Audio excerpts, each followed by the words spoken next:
So this guy, Robert Meyer Burnett, who is a director for a Star Trek show, which I'll get into in a second, says that there's a different version called Duel of Fates of Episode 9. And this is kind of speculation, rumor, what if, but I thought it was interesting enough to make a video about and go over a few points, if anything, to prove that Episode 9 could have been improved pretty easily. So this is from an article from Bounding Into Comics. I'm going to read the intro right here. An alleged early draft for Star Wars The Rise of Skywalker, bearing the original title of Star Wars Duel of Fates in reference to the iconic John Williams composition, was recently detailed after claiming to have been personally viewed by writer and producer Robert Meyer Burnett. So off the bat, what a better name than Rise of Skywalker, which ends up meaning Rise of Rey. Let's continue.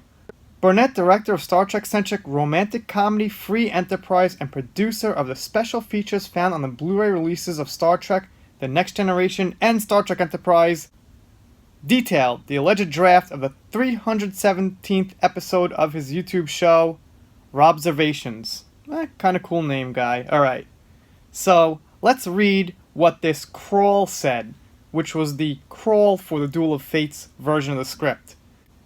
The iron grip of the First Order has spread to the furthest reaches of the galaxy. Only a few scattered planets remain unoccupied.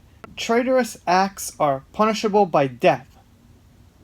Determined to suffocate a growling unrest, Supreme Leader Kylo Ren has silenced all communication between neighboring systems. Led by General Leia Organa, the Resistance has planned a secret mission to prevent their annihilation and forge a path to freedom. Alright, so I might have butchered one word there because this is like kind of blurry on my sheet. Says traitorous, meaning if you're a traitor, I guess. God darn it, I should really print this out clearer. Alright, wasting time. So yeah, off the bat, it sounds like it's a lot more interesting than what we got from The Rise of Skywalker. He goes on to say, I will confirm I did look at something myself. I'm not saying what it is, or where I even saw it, or how I saw it. It no longer exists. It no longer exists. It no longer exists in any form. So no, I can't, in fact, share it with anyone. So this is where the rumor, speculation part comes in, the what if part. If it doesn't exist, it doesn't exist. So I guess we're going to have to just take this guy's word for it. He's got credentials in the business. That's about as good as we could go as far as trusting him. But, like I said, some interesting concepts in here, and I would kind of believe this stuff could possibly be real. It's not, like, amazing. It's not great. It wouldn't save the franchise, but it would be better. He goes on to say that Rose was going to be in it a lot. She was going to have a huge part, and she was going to be very well written. Not sure if I believe that, and if she was well written, it wouldn't make sense.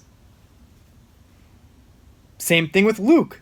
Now he's doing the opposite stuff from the Last Jedi, and it doesn't make sense. Although I really like it, and I think they should have corrected it in some way, shape, or form, it's not consistent and it feels strange. So if Rose Tico was like an awesome character, and she was actually fixed, it would feel strange. It would lose consistency, and the middle part of the trilogy would make no sense.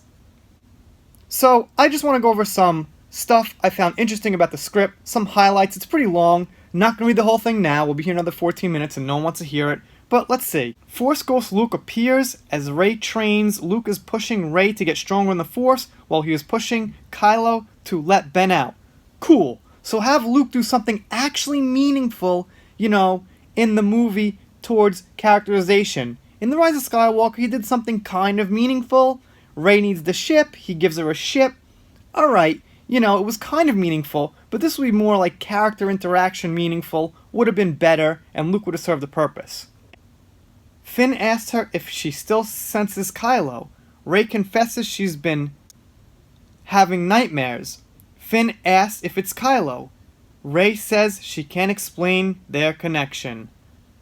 Alright, so how about Finn asks, why aren't I the Jedi? Something like that. But at least Rey would have some confidence issues. She wouldn't just be like, I'm awesome. The only person I'm scared of is myself. Derp de derp. Which is what we get. The last point. Rey and Kylo battle on Mortis, using Force energy that can pull from each other. At some point is revealed Kylo killed Rey's parents at the behest of Snoke. Towards the end, Luke, Obi-Wan, and Yoda appear as Force Ghosts to save Ben, but are unsuccessful. Ben is extinguished. Of course. Have like a Ben and Yoda and Luke show up and fail. You know, that sounds pretty bad to me too, by the way. Interesting that Kylo would have interacted with, like, Vader's past, but that part doesn't sound so good. Because I'm going to assume that Rey succeeds somehow and Yoda and Ben and Luke fail. Anyway, you guys let me know what you think about this down below. Like I said, speculation, food for thought, that kind of thing. But it doesn't seem like incredibly good or so much better where I wouldn't believe, you know, this wasn't real. I'll give this, I don't know, 50-50 is kind of high. I'll give it a big maybe. Anyway, if you're new here, click that subscribe button. I'm doing shoutouts, special thanks, screwing up the end of the videos because I said subscribe too fast. It's subscribe, and I will see you next time.